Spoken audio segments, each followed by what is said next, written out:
Bismillahirrahmanirrahim. Assalamualaikum warahmatullahi wabarakatuh. Kembali lagi di channel Mukhtar Aditya Pratama Official. Puji dan syukur kita panjatkan kepada Allah Subhanahu wa Ta'ala yang telah memberikan beribu-ribu nikmat kepada kita semua. Tak lupa sholawat dan salam tercurahkan kepada Nabi Muhammad SAW, kepada keluarganya beserta sahabat-sahabatnya. Semoga kita semua mendapatkan syafaat dan mendapatkan petunjuk di hari kiamat nanti. Amin ya rabbal alamin. Baik, di kesempatan yang mulia ini saya akan menceritakan sebuah kisah di mana yang berjudul Kisah Ratu Balqis yang demokratis. Ibunya ternyata dari bangsa jin. Sahabat yang beriman dimanapun berada, semoga kita selalu dalam lindungan Allah Subhanahu wa Ta'ala. Auzubillahi minasyaitonirrajim. Bismillahirrahmanirrahim. Allahumma salli ala Sayyidina Muhammad wa ala ali Sayyidina Muhammad. Harapan dan doa saya kepada semua sahabat-sahabatku, saudara-saudariku dimanapun berada, semoga selalu dalam lindungan Allah Subhanahu wa Ta'ala, selalu diberikan kelancaran dalam segala usahanya, dipanjangkan umurnya dan dilancarkan rezekinya. Amin ya rabbal alamin. Pada kesempatan kali ini, saudara-saudariku dimanapun berada, saya akan membahas tentang kisah Ratu Balqis. Ratu Balqis adalah pemimpin perempuan di negeri Sabah. Dia dikenal sebagai pemimpin yang demokratis. Balqis bisa menjadi pemimpin negeri Sabah dengan usaha dan rintangan. Lalu siapa sejatinya perempuan hebat di era Nabi Sulaiman alaihissalam ini? Inilah yang akan kita bahas tentang Ratu Balqis. Balqis adalah putri Raja Sarahil, pemimpin negeri Yaman, keturunan Ya'rib bin Qahtan, nenek moyang penduduk Arabia. Dalam tafsir Al-Kasyaf, Asy-Syamakhsyari menceritakan bahwa Sarahil merupakan keturunan raja negeri Yaman. Ia putra terakhir dari 40 bersaudara, sekaligus pewaris tahta kerajaan ayahnya. Ibu Balqis bukanlah sebangsa manusia, melainkan jin bernama Raihana binti Sakan. Konon karena keluhuran derajat Raja Sarahil membuatnya tidak pantas menikah dengan perempuan manapun dari bangsa manusia, sehingga ia memutuskan untuk menikahi dengan jin.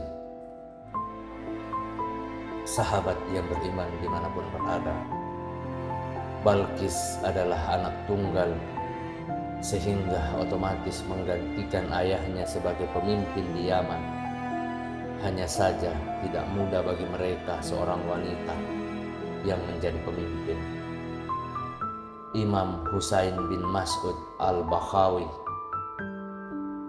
dalam Ma'alimut Tanzil atau lebih dikenal sebagai Tafsir Al-Baghawi menceritakan Balqis menaruh harapan untuk meneruskan jejak ayahnya dengan usaha keras meyakinkan penduduk Yaman.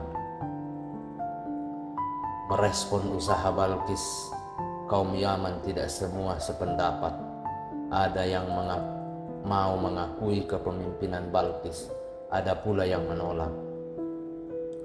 Dua respon yang pro kontra tersebut menyebabkan negeri Yaman terpecah menjadi dua. Satu bagian yang dipimpin Ratu Balqis dan bagian lainnya dipimpin oleh seorang laki-laki.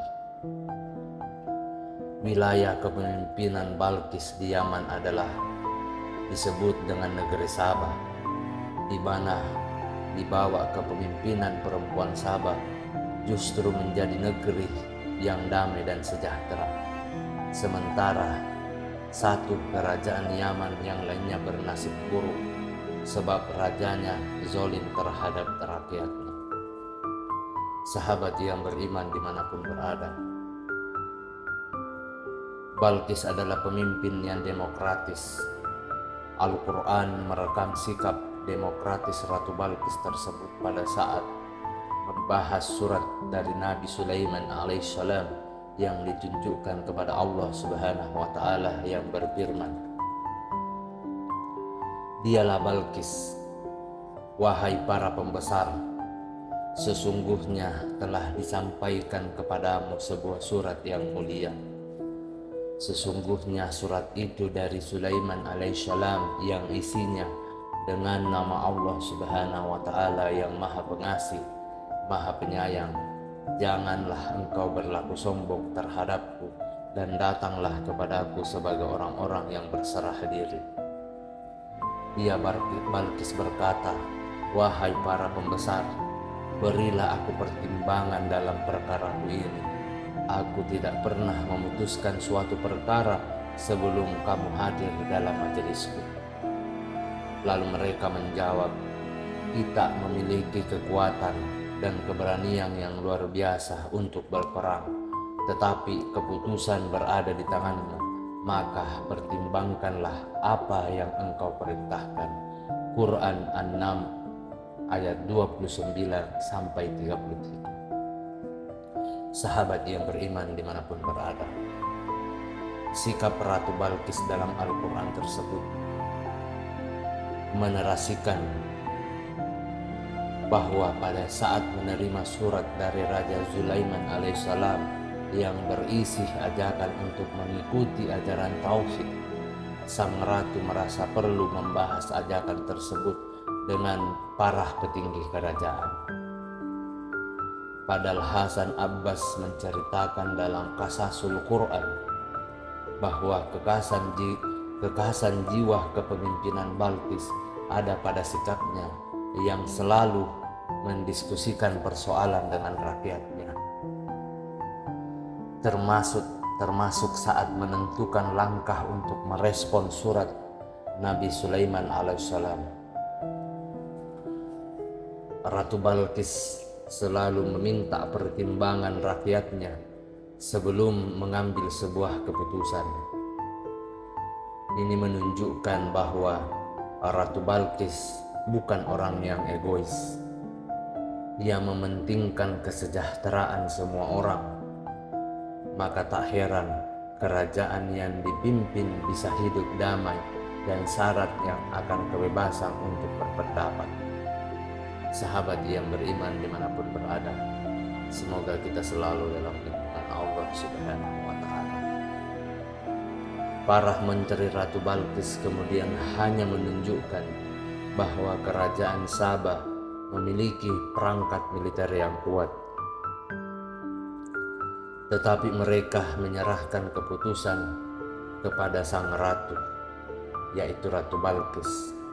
Hal ini sebagaimana yang tertera pada surat An-Naml ayat 34 di atas.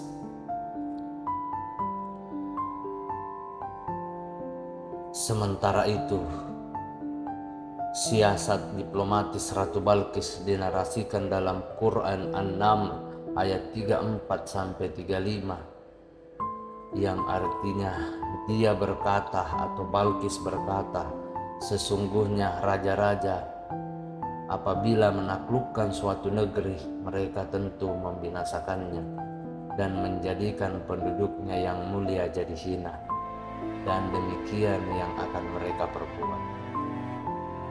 Dan sesungguhnya aku akan mengirim utusan kepada mereka dengan membawa hadiah, dan aku akan menunggu apa yang akan dibawa kembali oleh para utusan itu."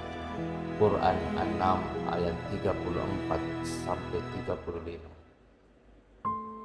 Sahabat yang beriman dimanapun berada,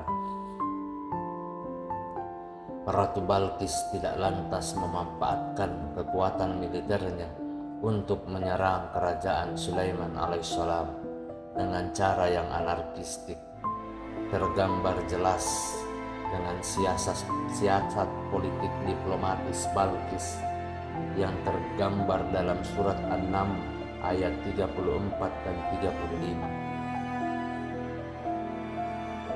35. Ibnu Katsir dalam tafsir Al-Quranul Azim menjelaskan ayat 34 di atas itu menunjukkan bahwa kepemimpinan Ratu Balqis tidak mengambil jalan perang. Ia mengatakan pada menteri-menterinya bahwa menyulut api peperangan untuk menyerang negeri lain adalah kebiasaan raja-raja terdahulu yang tidak boleh kita lestarikan. Tindakan itu hanya akan membuat kerusakan, pertumpahan darah, menginjak kehormatan dan kekuatan pemimpinnya. Tindak perlawanan yang anarkistis demikian ini kemudian justru membuat peradaban terdahulu terhina dan porak-porandakan. Ratu Balqis tidak ingin melakukan kebiasaan buruk para pendahulunya itu. Ia lebih memilih langkah diplomasi dan mengerimkan hadiah terlebih dahulu. Ia berharap dapat memberi kesan baik sehingga bisa membangun relasi yang kooperatif. Bagi Balqis, memberi hadiah bisa membahagiakan hati penerima, menyatakan rasa kasih, dan kadang dapat menghindarkan dari peperangan. Sahabat yang beriman dimanapun berada, demikianlah kisah tentang Ratu Balqis, seorang pemimpin yang demokratis. Semoga apa yang saya sampaikan pada kesempatan yang mulia ini bermanfaat untuk kita semua dan bisa kita petik hikmahnya dan menjadikan sebuah pembelajaran. Mohon maaf apabila ada salah kata ataupun ucapan dalam video ini, karena perlu kita ketahui bahwa kebaikan itu datang dari Allah Subhanahu wa Ta'ala, dan keburukan itu datang dari saya pribadi sebagai manusia biasa yang tidak pernah luput akan kesalahan. Akhir kata, subhanakallahumma wa bihamdika asyhadu an la ilaha illa anta astaghfiruka wa atubu ilaik. Wassalamualaikum warahmatullahi wabarakatuh. Jangan lupa like, share, dan subscribe serta membunyikan lonceng notifikasinya agar mendapatkan update-update tentang kisah-kisah Islam dan sejarah-sejarah Islam.